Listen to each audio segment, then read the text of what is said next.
گئے محمود و ایاز، نہ کوئی بندہ رہا نہ کوئی بندہ نواز۔ یہ ہماری تاریخ تھی، یہ ہماری تاریخ تھی، محمد عربی صلی اللہ تعالیٰ علیہ وسلم کے غلاموں کی تاریخ تھی۔ وہ جس جگہ جاتے تھے پرچم اسلام لہراتے تھے، جہاں چل پڑے ہواؤں کا رخ موڑ دیا، آندھیوں کو توڑ دیا، سمندروں میں راستہ بنا لیا، ارے دریائے دجلہ میں گھوڑے دوڑا دیے۔ یہ نبی پاک کے غلام تھے، دنیا ان سے خوف زدہ تھی۔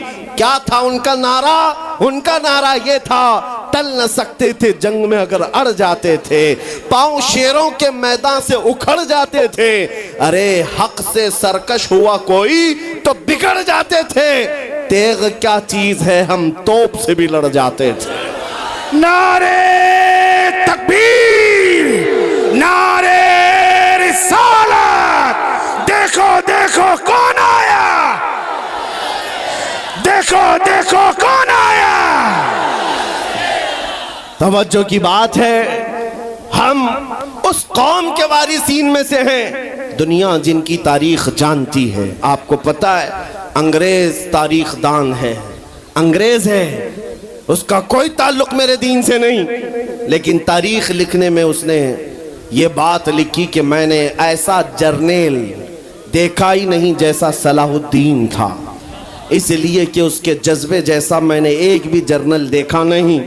ایک بار کا واقعہ لکھا ہے کہ 12,000 کی فوج تھی صلاح الدین کے ساتھ، 12,000 کی فوج تھی صلاح الدین ایوبی کے ساتھ، اور جس وقت وہ میدان میں اترا مقابل میں صلیبیوں کی تعداد 4 لاکھ کی تھی، 4 لاکھ کی تھی۔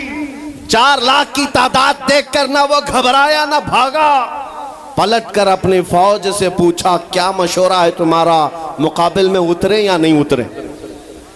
صلاح الدین کے لشکری اور اس کے نوجوان سپاہی عام لوگ نہیں تھے، جذبہ جوان تھا۔ عرض کیا اے صلاح الدین ہمارے سپہ سالار، رسول اللہ کے صحابہ تعداد دیکھ کر اترتے تھے تو ہم بھی تعداد دیکھ کے اتریں گے، اگر نبی کے صحابہ تعداد نہیں دیکھتے تھے تو ہم بھی اس تعداد کا کوئی پرواہ نہیں کریں گے۔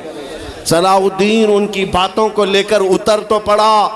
تاریخ لکھنے والا انگریز آدمی ہے، کہتا ہے مقابلہ کر لینا اور بات ہوتی ہے، لیکن 4 لاکھ کو تتر بتر کر کے رکھ دینا تاریخ کی الگ بات ہوتی ہے۔ صلاح الدین کے اس کارنامے کے بعد وہ انگریز تاریخ دان کہتا ہے ہمارے علاقوں میں حال یہ ہو گیا تھا، ہمارے ہاں کی مائیں اپنے بچوں کو تھپکیاں دے کر سلاتی تھی اور یہ کہتی تھی کہ بیٹا سو جا نہیں تو صلاح الدین آ جائے۔ سبحان اللہ، سبحان اللہ۔ یہ میں اس لیے باتیں عرض کر رہا ہوں کہ صلاح الدین ایوبی کی طاقت وہ ان کی اپنی باڈی کی طاقت نہیں تھی، وہ نہ ہی کسی جگہ سے ورزش کر کے حاصل کی ہوئی طاقت تھی۔ صلاح الدین کی طاقت عشق مصطفیٰ کی وجہ سے تھی، وہ محبت رسول کا پیکر تھا۔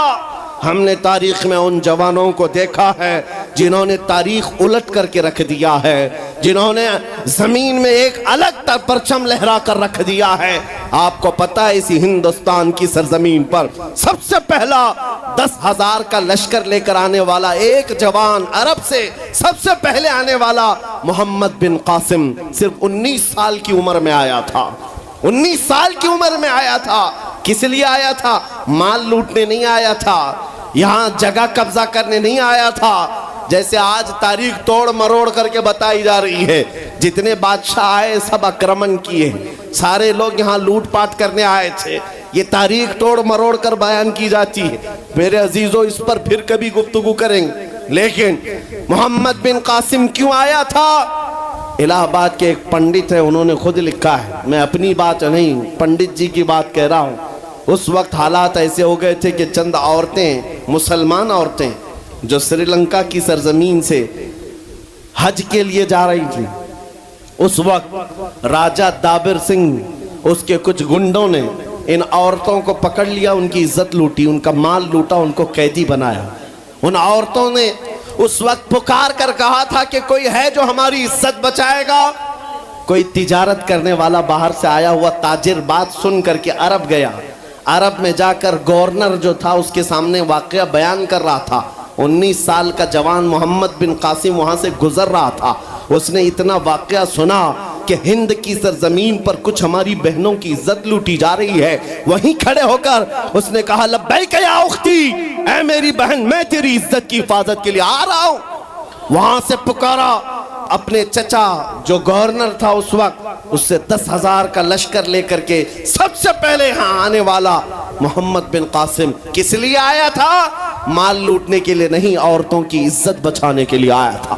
ہندوستان کی سرزمین پر قدم رکھا اور اس کے بعد سامنے مقابل میں فوراً جنگ کے لیے نہیں آیا، کہا کہ جن عورتوں کو قیدی بنایا وہ چھوڑ دو، جو حج کے لیے جا رہی تھی انہیں آزاد کر دو، اور دوسری بات جنہوں نے گنڈا گردی کی ہے انہیں پکڑو اور جیل میں ڈالو۔ راجہ کو گھمنڈ تھا، اس نے انکار کیا تو محمد بن قاسم نے کہا چلو آؤ محمد عربی کے شیروں سے مقابلہ ہو جائے۔ 3 دن کا مقابلہ ہوا تھا، نہ راجہ بچا نہ باجا بچا، سارے ہزارے ادھر سے ادھر ہو گئے اور محمد بن قاسم کا پرچم لہرایا۔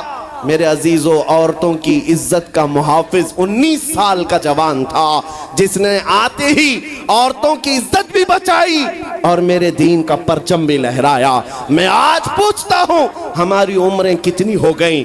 کئی جوان 25 سال 30 سال کراس کر چکے، آج بہت ساری عورتوں کی عزتیں جب لوٹی جاتی ہیں تم تو موبائل میں دیکھ دیکھ کر کے شیئر کر دیتے ہو، ویڈیو ادھر سے ادھر پھیلا دیتے ہو اور اس کے بعد سمجھتے ہو ہم بہت بڑا کام کر رہے ہیں۔ ہر کوئی یہی کہتا ہے سب کو شیئر کرو، سب کو شیئر کرو، کائے کے لیے شیئر کرو؟ میرے عزیزو، یہ کون سی جنگ لڑ رہے ہو؟ واٹس اپ موبائل کی جنگ لڑ رہے ہو؟ تمہارے اندر اگر غیرت باقی ہے تو میرے عزیزو کسی کی عزت لٹتے ہوئے دیکھ کر تم تماشا نہیں کر سکتے۔ ایمان بیدار کرو، ایمان بیدار کرو۔ یہ آج حالات کیوں آئے؟ امام